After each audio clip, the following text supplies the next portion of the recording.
Aku pernah dapat tawaran nge-MC untuk acara birthday private party yang ke-54. Nah, yang ke-54, tapi bedanya di sini ada berondong-berondong.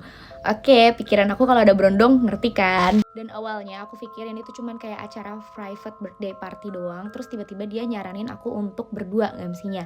Nah, kata dia MC kalau mau berdua nggak apa-apa, fee sekian. Terus aku bilang dong MC cowok ya, karena biasa aku sama cowok gitu partnerannya, tandemannya.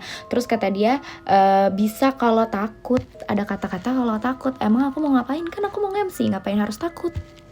Kok kayak udah mulai agak janggal ya. Pertama aku harus sama partner cewek dan dia bilang kalau misalkan takut. Terus tiba-tiba dia mau naikin harganya Sabtu sendiri jadi 10 juta 1 jam. Tergiur gak sih?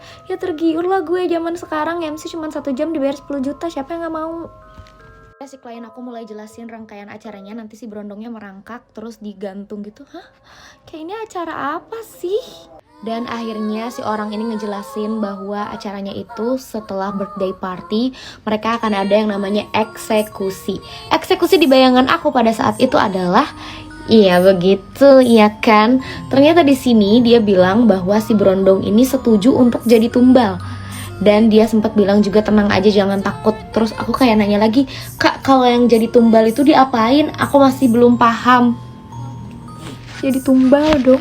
Tumbal apa nih? Karena gue kepo, di situ gue nanya, "Ini buat pesugihan." Terus dia jawab, "Bener seperti pesugihan."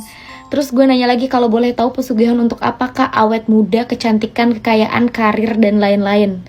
Oh my god, gue langsung shock. Oke, kita lanjut lagi di part 3. Kali ini aku udah gak pakai screenshot chat biar lebih aman ya. Nah, dan abis itu aku ulik terus kan kayak gimana nih susunan acaranya. Setelah itu si kakaknya bilang bahwa acaranya seperti biasa, birthday party dulu. Setelah itu mereka baru ngadain yang namanya ritual.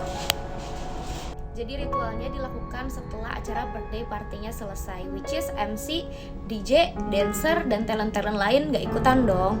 Nah, setelah itu baru mereka ngadain yang namanya ritual, dimana si tumbalnya ini dieksekusi. Yang aku bilang eksekusi, dan dia sempat bilang bahwa eksekusi ini ada 2 cara, yang manual dan juga menggunakan mesin. Itu kan manusia, terus mau diapain pakai mesin?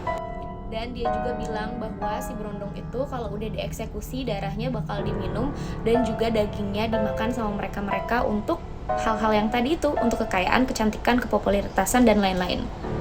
Dan sebelumnya aku sempat disuruh nonton film Rumah Dara terlebih dahulu. Terus dia sempat jelasin bahwa kalau di Rumah Dara itu secara pemaksaan, tapi kalau ini tuh secara ikhlas.